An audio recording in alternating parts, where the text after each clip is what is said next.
Mulai dari mana kita? Yang mana memang hari ini sidang kondisinya jadi 6 tahun. Siapa nggak bang? Ya tentu ya, artinya harusnya ya kan kita juga sudah melihat ya seluruh apa yang telah kita saksikan dalam proses persidangan sejak awal sampai dengan ada vonis pada hari ini dibacakan. Tadi juga di beberapa pertimbangan majelis hakim sempat diuraikan lagi kronologis sampai akhirnya terjadi penyiraman tersebut, dan tadi juga sempat dikutip apa penyebab dari adanya penyiraman tersebut yang dilakukan oleh Adji terhadap Agus. Gitu kan ya, harapan kita kan sebenarnya kan ketika mendengar sebelumnya ada tuntutan jaksa 5 tahun itu, harapan kita tentu majelis hakim akan membacakan vonis di bawah dari tuntutan jaksa. Tapi hakim punya keyakinan lain, dan itu secara prosedur hukum acara sah-sah saja. Kalau hakim punya keyakinan lain, punya pertimbangan lain, yang akhirnya membacakan vonis di atas dari tuntutan jaksa penuntut umum yang tadi dibacakan adalah 6 tahun 6 bulan. Gitu. Artinya kita punya waktu untuk pikir-pikir apakah kita akan melakukan upaya banding atau tidak selama 7 hari ke depan.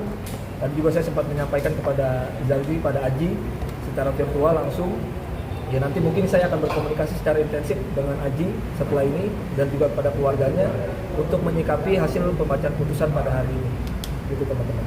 Tapi dengan putusan itu mungkin dari sebagai terdakwa merasa kecewa.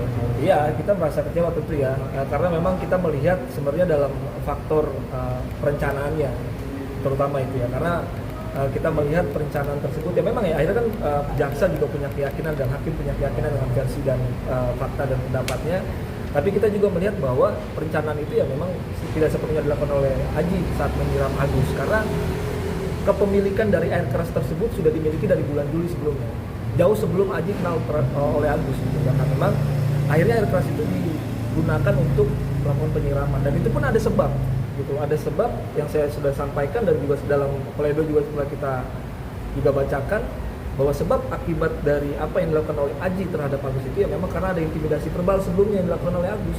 Itu kan sikap manusiawi seseorang, kemarahan, sikap seseorang mengekspresikan kesalahan dia gitu kan, walaupun memang kita tidak membenarkan hal tersebut gitu kan. Nah, intinya kita berharap sebelumnya harusnya majelis hakim itu mempertimbangkan hal tersebut gitu, yang akhirnya bisa memutuskan vonisnya Adji itu di bawah dari 5 tahun atau seringan-ringannya gitu. Itu aja. Terus untuk kedepannya mungkin akan seperti apa, akan melakukan banding atau mungkin itu Iya, dalam waktu 7 hari ya kita nanti akan komunikasi dulu secara intensif ya terhadap keluarga, terutama terhadap Adjinya langsung. Saya juga ingin mendengar langsung pendapatnya dia. Tapi kalau dari tim pun kita akan manfaatkan waktu 7 hari ini secara maksimal untuk berkomunikasi. Apakah nanti kita putuskan untuk melanjutkan banding atau kita menerima putusan tersebut, dan nanti akan kita informasikan lagi kepada teman-teman semua dan kepada publik. Karena memang ini juga penting untuk kita kembali analisa ya putusan ini ya.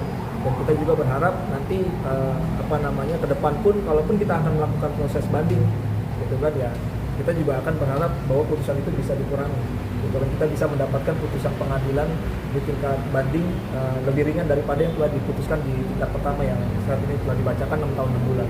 Tapi sebelum sampai ke sana kita punya waktu 7 hari untuk berkomunikasi dengan pihak Adji dan juga pihak keluarganya.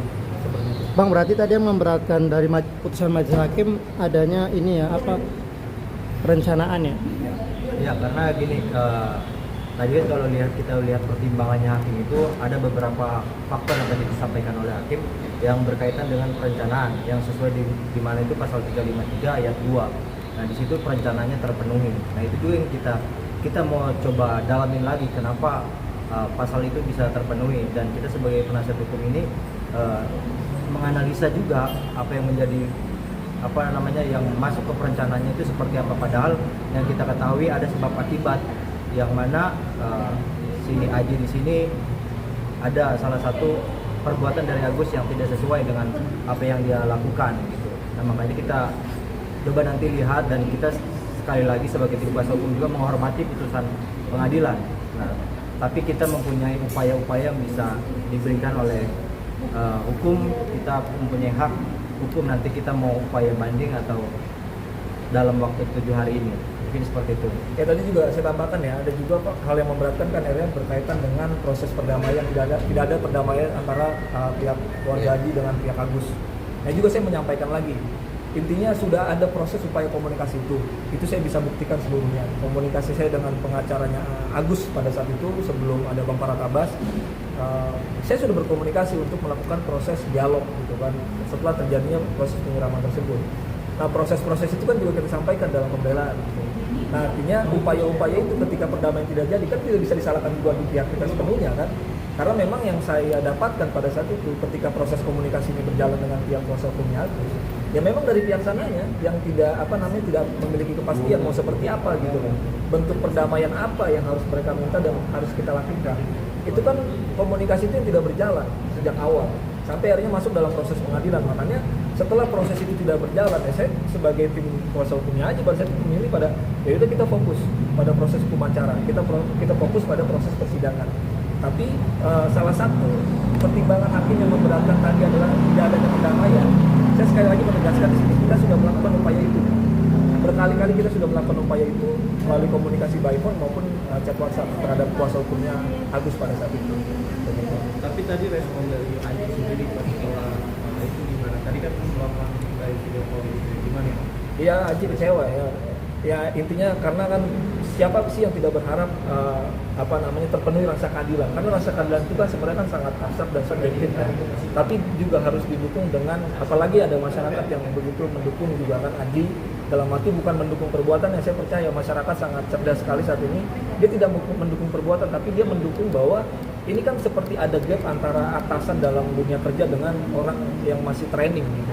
Nah ini kan pembelajaran juga untuk seluruh masyarakat. Kejadian itu jangan sampai terulang lagi, gitu kan. Nah makanya itu respon, artinya itu respon yang dilakukan Aji pada saat itu. Dan itu manusiawi. Dia ingin menjaga harkat martabatnya. Bahkan tadi dalam pertimbangan pun dibacakan ya bahwa ada kata-kata yang tidak pantas. Itu disebutkan tadi oleh majelis hakim sebagai pertimbangan. Artinya ada kata-kata nggak becus, kata-kata yang mungkin sangat kasar lah pada saat itu yang akhirnya juga Aji merasa dia harus menjaga harkat martabatnya dia, gitu.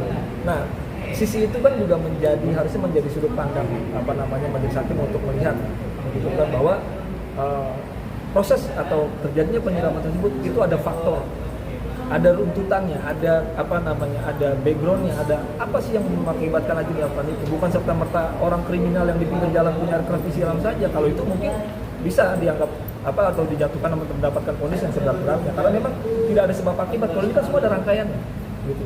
Nah saya katakan sekali lagi, orang yang menjadi terdakwa itu sudah 100% bersalah dan orang yang menjadi korban juga tidak 100% benar gitu kan. Nah itu artinya ya menanggapi tadi pertanyaan bagaimana tanggapan Aji, mungkin nanti secara jelas ketika saya sudah berkomunikasi dengan pihak Aji gitu. Langsung nanti kita akan komunikasikan secara intensif dan kita harus menyikapi selama waktu 3 hari setidaknya apakah kita akan melakukan upaya banding atau memang kita menerima putusan pengadilan itu.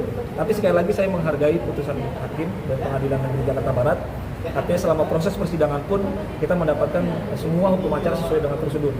Semua antara hak dan kewajiban antara jaksa dengan kuasa hukumnya Aji pun diberikan secara berimbang gitu. Jadi tidak ada kepentingan apapun. Kalau saya lihat di sini memang ini pure adalah keyakinan dari majelis hakim dan itu secara hukum acara dan secara teori hukum memang sah-sah saja.